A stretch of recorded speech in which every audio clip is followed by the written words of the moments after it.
मराठी स्वादघरमध्ये तुमचं स्वागत आहे। आज आपण पाहणार आहोत झणझणीत ठेचा रेसिपी। पाहूया साहित्य। पाव किलो हिरव्या मिरच्या, पाऊण वाटी शेंगदाणे, पाव वाटी लसूण, चवीनुसार मीठ आणि 1 चमचा जिरे आणि लिंबाचा रस। सर्वप्रथम ह्या मिरच्या आपण चांगल्या भाजून घेणार आहोत। मिरचीला डाग पडेपर्यंत ह्या मिरच्या भाजून घ्यायच्या। आता ह्या काढून घेऊया। त्यानंतर शेंगदाणे आपण चांगले परतून घेणार आहोत। शेंगदाणे भाजून घेतल्यानंतर आता लसूण चांगला परतून घेऊया। लसूण चांगला खरपूस भाजून झाल्यानंतर आता आपण जिरं भाजणार आहोत।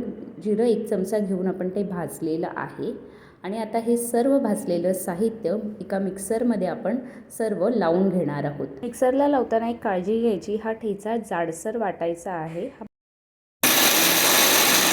आपला हा ठेचा आता वाटून झालेला आहे। आता हा आपण तेलावर परतून घ्यायचा। आपण 5 छोटी पळी तेल घेतलेलं आहे आणि आता हा आपण 5 मिनिटं चांगला तेलावर परतून घ्यायचा आहे। अशा प्रकारे आपला हा झणझणीत ठेचा तयार आहे। व्हिडिओ आवडल्यास लाईक, शेअर आणि सबस्क्राईब करा।